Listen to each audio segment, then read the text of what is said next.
Hello to all the beautiful and fiery ladies. Wishing you a joyful day overflowing with happiness and love. Always stay cheerful. Okay? Because we only live one life, oh. You fiery ladies. And next up is today's captivating story. A true one. You never think it will be you. You read the stories. You watch the movies. And you judge the woman who falls. You tell yourself you're stronger, smarter, more loyal than that. I used to be you. I used to think that, too. But the thing about temptation is that it doesn't announce itself. It creeps in, quiet as a fog, until you can't see the line you swore you'd never cross. For me, that line was blurred by a pair of eyes so much like my husband's, yet so dangerously different. His lips had just left mine a single, catastrophic press that rewrote my entire life when we heard it. The unmistakable sound of the key in the lock. The scrape. The click. His father, my husband, was home. And in that split second, the world stopped turning. To understand how I got there, you have to understand Richard. My husband. He wasn't a bad man. He was just an absent one. He built an empire in logistics, which meant he was a master of departures and arrivals. Except in his own home. Our marriage was built in the spaces between his business trips. I loved the man he was when he was present, charming, generous, two-eyed, stable. But I spent most of my time with his ghost. I'd walk through the house he paid for, arrange the flowers he'd sent from a hotel room 1,000 miles away, and feel like a well-kept secret. Loneliness became a permanent resident in our home. I got so used to the silence. I forgot what it felt like to have it broken by anything other than a phone call about a delayed flight. And if you've ever felt that kind of profound, echoing quiet, you'll understand what happened next. If this is already hitting too close to home, stick with me. You'll want to see how this unravels. Leo was Richard's son from his first marriage. I'd only met him a handful of times. At holidays and the wedding. He was just a kid then. A sullen teenager who barely made eye contact. When Richard announced Leo was coming to stay with us for the summer after his 3rd year of college, I felt a tremor of anxiety. He was a stranger. A piece of Richard's past I had no claim to. He arrived on a Tuesday, the same day Richard left for a 3-week trip to Asia. The timing felt like a cruel joke. There he was on our doorstep. A man now. Not a boy. He had Richard's jawline, but his mother's eyes a deep, startling green. He was quiet, reserved. The first few days were an awkward dance of politeness. Good morning. Sleep well? Do you need anything? We were two strangers orbiting the giant, empty star of my husband. The silence I was so used to began to change. It started in the kitchen. I was making my grandmother's pasta sauce, a recipe that always made me feel less alone. Leo wandered in, drawn by the smell. He watched for a while, then quietly asked if I could teach him. It was the first real conversation we'd had. That evening, we ate together, not as stepmother and stepson, but as two people. We talked about his studies, my abandoned art degree. We discovered a shared love for old black and white films. The house started to feel different. It wasn't just my lonely space anymore. It had a new energy, a new rhythm. Leo's presence was a low hum of life that I hadn't realized I was starving for. He started fixing things around the house, a loose doorknob, a flickering light in the hallway.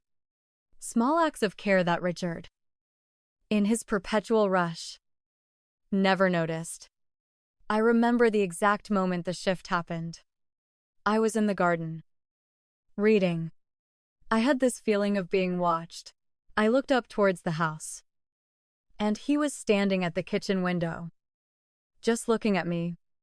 It wasn't a casual glance. It was focused, intense. When I met his eyes, he didn't look away. A strange heat crept up my neck. I told myself I was imagining it. I was a married woman. He was my stepson. It was ridiculous. But after that, I couldn't unsee it. The way his eyes would linger on me when he thought I wasn't looking. The way he'd find excuses to be in the same room. Once, he passed me a cup of coffee, and his fingers brushed against mine. The jolt was so electric, so undeniable. I almost dropped the mug. The air between us became thick with unspoken words. Richard called that night. He was supposed to be home in 2 days. "Honey, something's come up," he started. And my heart sank. It was the usual story. A deal. A meeting. An opportunity he couldn't miss. Another week. Maybe 10 days. I tried to hide the disappointment in my voice. But I failed. "Of course. Richard. I understand. Work is important." The lie tasted like ash in my mouth. When I hung up, I saw Leo standing in the doorway of the living room. He had heard everything. The look on his face wasn't pity. It was understanding. "He does that a lot, doesn't he?" he asked softly. I just nodded, unable to speak past the lump in my throat. He didn't say anything else. He just came over, sat on the other end of the sofa, and put on one of our old movies. His silent companionship was more comforting than any of Richard's empty promises. The next day, the tension in the house was unbearable. We were both avoiding the elephant in the room. That afternoon, I couldn't stand it anymore and just said, "Let's get out of here." We drove to the coast. An hour away, we walked along the beach as the sun began to set, painting the sky in shades of orange and purple. And we talked. For the first time, we really talked. He told me about the pressure he felt to follow in Richard's footsteps. A path he didn't want. He confessed he felt more like one of his father's business assets than his son. And I, in turn, told him about my dreams of painting again. Dreams I'd packed away when I married Richard. I told him about the loneliness. It all came pouring out. On that beach. We weren't stepmother and stepson. We were just two lonely souls who had found an unexpected connection. The drive home was different. The confession had changed the air between us. As if on Quay, the sky opened up and a summer storm broke. The rain hammered against the windshield, forcing me to slow down. The world outside was a blur of darkness and water. But inside the car, it was warm and quiet, save for the rhythmic thump of the wipers. I was so aware of him sitting next to me. His presence filled the small space. I could feel the warmth from his body, smell the faint scent of salt and rain on his jacket. I risked a glance at him. He was already looking at me. In the intermittent flash of passing headlights, I saw a question in his eyes. The same question that was screaming in my own mind. My heart was pounding a frantic rhythm against my ribs. A storm inside matching the one outside. I gripped the steering wheel, focusing on the road. But all I could see was the path I was heading down. And I knew. I just knew. I should have turned back. We got home, drenched and shivering, while I put the kettle on. The lights flickered and died. A power outage. Of course. The universe really had a twisted sense of humor. I found a candle and lit it. Placing it on the kitchen table, the small flame danced, casting the room in flickering shadows. It made everything feel more intimate, more dangerous.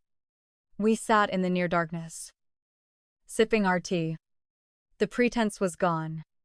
The polite distance we had maintained for weeks had been washed away by the rain and our confessions on the beach. He looked at me across the small flame. "Clara," he said, his voice low. It was the first time he'd used my name without a hint of formality. It sounded both foreign and deeply familiar on his lips. "You're not happy with him, are you?" The question hung in the air. Simple and devastating. I didn't have to answer. He already knew. He reached across the table and his fingers lightly touched mine. My breath hitched. I should have pulled away. I should have stood up, made an excuse, and run to my room. I should have done 1,000 different things. But I didn't. I just sat there, frozen, as he stood and walked around the table until he was standing behind me. He placed his hands on my shoulders. A gentle, questioning pressure. I leaned back slightly. An invitation I couldn't stop myself from giving. He then moved to stand in front of me. And gently, so gently, he tilted my chin up with his finger so I had to look at him. The world narrowed to the space between our faces, illuminated by that single, flickering candle. "Don't be," he whispered, his voice thick with an emotion I couldn't name. And then he leaned in and he kissed me. It wasn't rushed or frantic. It was soft and sad and full of all the words we hadn't said for weeks. It was the biggest mistake of my life. And for a terrifying second, it felt like the only thing that had ever been right. He pulled back. The spell was broken. The enormity of what we'd just done crashed down on me. His eyes were wide with a mixture of shock and something else. Before either of us could speak, a pair of headlights swept across the kitchen window. A car door slammed. My blood ran cold. It couldn't be. It was impossible. He was supposed to be gone for another week. We both scrambled back. A clumsy, panicked dance in the dark. My heart hammered against my ribs. A wild bird trapped in a cage. Then we heard it. The sound I will hear in my nightmares for the rest of my life. The scrape of a key in the lock. The click of the tumbler. The front door swung open. And Richard stood in the hallway, silhouetted against the stormy night. "Honey, I'm home," he called out, a big smile on his face. "Decided to surprise you." Panic is an incredible motivator. In the 2 seconds it took for Richard to step inside and close the door, Leo had moved to the other side of the kitchen and I was fumbling for more candles. My hands shaking so badly, I could barely strike a match. "The power's out," I chirped, my voice an octave too high.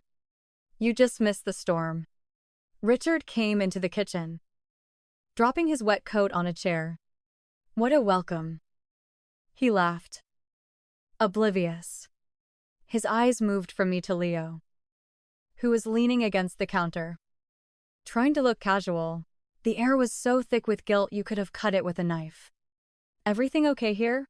Richard asked, a slight frown creasing his brow. He was looking at Leo. "You look like you've seen a ghost." I jumped in before Leo could speak. "We were just startled. That's all. The thunder was so loud. And then you just appeared. It's a wonderful surprise." "Honey, truly." I prayed he would buy the performance of my life. The power didn't come back on for another hour. We had dinner by candlelight. It was the longest meal of my life. Richard, energized from his trip, dominated the conversation, talking about his meetings, the people he met, the deals he closed. Leo and I were ghosts at the table. We picked at our food, offered monosyllabic answers, and avoided looking at each other at all costs. Every time Richard would ask Leo a direct question, I'd hold my breath. Every time Richard would reach for my hand across the table, I felt a jolt of revulsion and shame. The silence from us was so profound that even Richard, wrapped up in his own world. Started to notice. Quiet night. Huh, he commented, looking between us. Long summer day. I guess. I just nodded, focusing on pushing a single pea around my plate. I wanted to scream. I wanted to disappear. The candlelight, which had felt so intimate and dangerous just an hour before, now felt like an interrogation lamp. The days that followed were a special kind of hell. We lived like strangers in the same house. If Leo was in the kitchen, I'd stay in the living room. If I heard him coming down the stairs, I'd suddenly find something urgent to do in the garden. We moved around each other like magnets with the same polarity, constantly repelling. He tried to talk to me a few times. I'd see him in the hallway, his mouth opening to say something. But I would just shake my head almost imperceptibly and hurry away. The secret was a living, breathing entity in the house, poisoning everything. And Richard felt it. He might have been emotionally absent, but he wasn't a fool. I would catch him watching us, his gaze thoughtful, analytical. He'd ask questions. Did you two have a fight while I was away? The tension is weird. Each question was a small jab, threatening to puncture the fragile bubble of our lie. The confrontation, 21, 22, 45. It came to a head 4 days later. He finally cornered me in the laundry room, the one place I couldn't easily escape. He closed the door behind him, and the small room suddenly felt airless. We can't keep doing this, he whispered, his voice strained. We have to talk about it.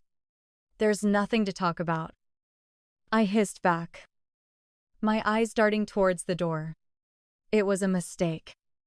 A stupid, insane mistake that never should have happened and will never happen again. Was it a mistake? He challenged, taking a step closer. Or was it the only honest thing that's happened in this house in years? His words hit me like a physical blow. I felt my resolve crumbling. Don't say that, I pleaded, my voice barely a whisper. Please. Leo. Your father, he'll be destroyed. I'll be destroyed. We have to forget it. I can't, he said, his green eyes searching mine. Clara. I can't forget it. And I don't think you can either. That night, as I was brushing my hair in our bedroom, Richard spoke from the bed. His voice was quiet, devoid of its usual booming confidence. Clara, he said, are you in love with someone else? I froze. My hand holding the brush stopped midair. I stared at my own reflection in the mirror, a deer in headlights. My heart was a drum against my ribs. I turned around slowly. What kind of a question is that? I stammered, trying to sound offended. But my voice trembled. It's a fair one, he said, his eyes fixed on me. You've been different. Distant. Since I got back. No. Even before. In our phone calls. You're here. But you're not. So I'm asking you again. Is there someone else? I had to make a choice. Lie to the man I married, or confess a truth that would shatter our world. And in that moment, the only thing I could think of was Leo's face. I chose the lie. It was the coward's way out. But it was the only way I saw to protect everyone. I let out a shaky breath and forced tears to my eyes. No, I said, my voice breaking. Of course not. How could you even think that? I walked over to the bed and sat down. But not too close. It's just, when you're away so much, Richard, I get lonely. And I get in my own head. I start to feel like a ghost in my own life. And when you come back, it takes me a minute to adjust. I'm sorry. It's not you. It's me. I'm just sad. It was a masterpiece of a lie because it was threaded with so much truth. His expression softened immediately. The suspicion was replaced with a familiar, paternal guilt. "Oh, honey," he said, pulling me into a hug. "I'm sorry. I know I travel too much." As he helped me, I felt nothing. I was a hollow shell. I had saved my marriage for another day, but I had just sold another piece of my soul to do it. The next morning, I came downstairs to find a note on the kitchen counter. It was from Leo. "I can't do this." It read, "I can't live in this house and lie to his face every day. I can't watch you lie to yourself. I've gone to stay with a friend for the rest of the summer. I'll tell Dad I wanted more independence before school starts. It's better this way. Goodbye, Clara." He was gone. A wave of something I couldn't identify washed over me. Was it relief? Or was it devastation? He had taken the choice out of my hands.